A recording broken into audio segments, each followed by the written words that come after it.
মালদার বৈষ্ণবনগরের সীমান্তে কিন্তু এই কাঁটাতার দেওয়া নিয়ে অশান্তি শুরুটা হয়েছিল মঙ্গলবার থেকে। আপনাদের মনে থাকবে একেবারে দুপক্ষের মধ্যে রীতিমতো তীব্র বাদানুবাদ হয়। দুপার থেকেই কিন্তু স্লোগান এবং পাল্টা স্লোগান শাউটিং শোনা গিয়েছিল।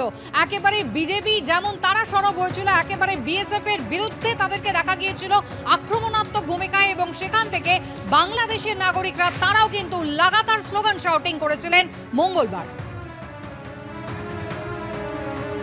প্রচুর মানুষজন ভিড় জমিয়েছিলেন একেবারে সীমান্তের উভয় প্রান্তে।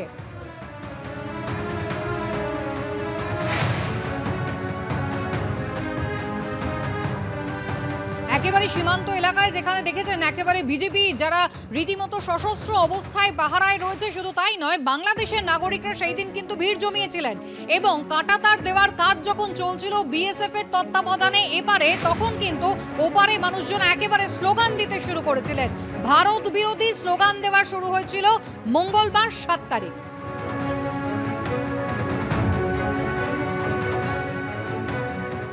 সুকান্ত মুখোপাধ্যায় আমাদের প্রতিনিধি রয়েছেন আমাদের সঙ্গে। সুকান্ত, সেই মঙ্গলবার থেকে যে টানা অশান্তির আবহ এই মালদার সীমান্তবর্তী এলাকায় রয়েছে, একদিকে যেমনটা বলা হচ্ছে যে বাংকারের মধ্যে বিজেপি সেনারা সশস্ত্র অবস্থায় তারা রীতিমতো নজরদারি চালিয়ে যাচ্ছে, পাল্টা এপার থেকে বিএসএফ এর পক্ষ থেকে কি ব্যবস্থা নেওয়া হয়েছে নজরদারি চালানোর জন্য?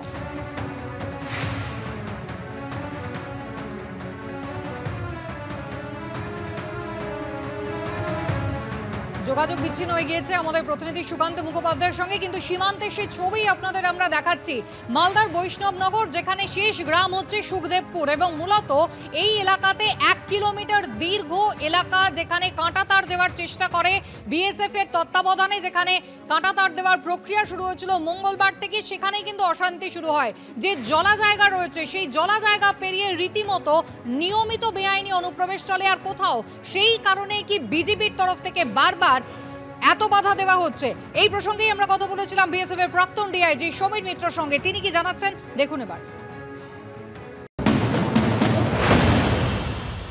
এটা কোনো নতুন খেল নয়, এটা অতীতেও এরা খেলেছে ঠিক এইভাবে। যখন প্রথম কাঁটাতার দেওয়া শুরু হয়, ওরা বিনা মতলবে কোনো রিজন কিচ্ছু নেই, কিন্তু আমরা করতে দেব না, একটা গোয়ার তৈরি বলে না, সেই ধরনের একটা পোস্টার নিয়ে। দ্বিতীয়ত, এই যে ডিফেন্স পোস্টারটা ওরা তৈরি করলো সীমান্ত থেকে কত গজের মধ্যে, ওদের দিকে, কেননা 150 গজের মধ্যে কত কিছু করতে পারে না দুই দেশেরটাও।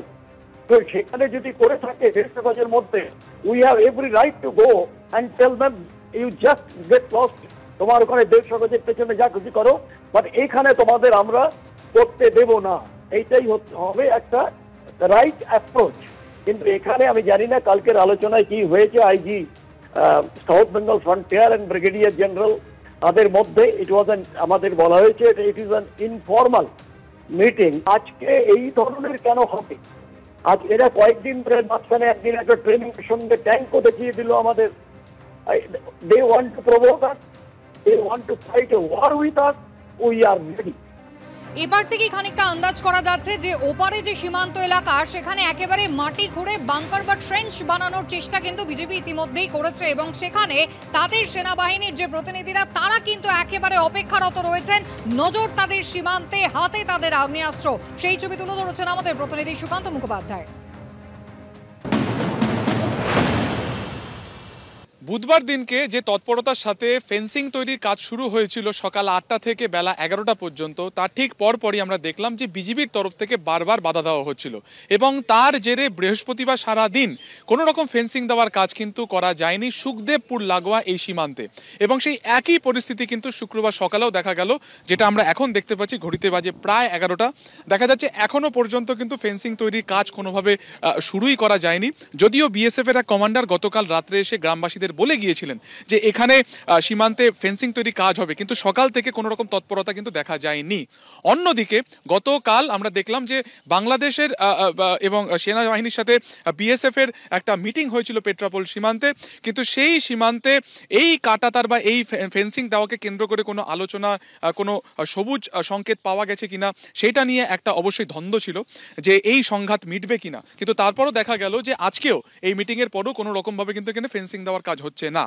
যারা এখান থেকে কাজ করতে গিয়েছিলেন তাদের পরিষ্কার বক্তব্য যে তারা গত বুধবার দিনকে অর্থাৎ দুদিন আগে যখন তারা কাজ করতে গিয়েছিলেন তারা দেখেছেন যে সেইখানে বিজিবির তরফে যারা সেনাকর্তারা রয়েছেন সেখানে বাংকার তৈরি করা হয়েছে।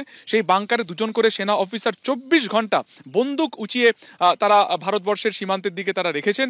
তার পাশাপাশি এই বাংকার তৈরিতে তাদেরকে কিন্তু সহযোগিতা করছেন শিবগঞ্জ এবং চাঁপাই নবাবগঞ্জের যারা একেবারে বাংলাদেশের সীমান্তবর্তী যে সমস্ত গ্রাম রয়েছে সেই গ্রামের বাসিন্দারা। ফলত সেই আবহে দাঁড়িয়ে কবেই ফেন্সিংয়ের তৈরির কাজ শুরু হবে সেটা নিয়ে কিন্তু একটা সংশয় রয়েছে, যদিও তারা প্রস্তুত রয়েছেন যে যখনই তাদেরকে বিএসএফ এর তরফে ডাকা হবে গ্রামবাসী হিসেবে তারা যাবেন, তারা সম্পূর্ণ রকমভাবে সহযোগিতা করবেন এবং বিজিবির এই যে হুমকি তাতে তারা পরোয়া করছেন না। ক্যামেরা স্বপন মজুমদারের সঙ্গে সুকান্ত মুখোপাধ্যায়, এবিপি আনন্দ, বৈষ্ণবনগর।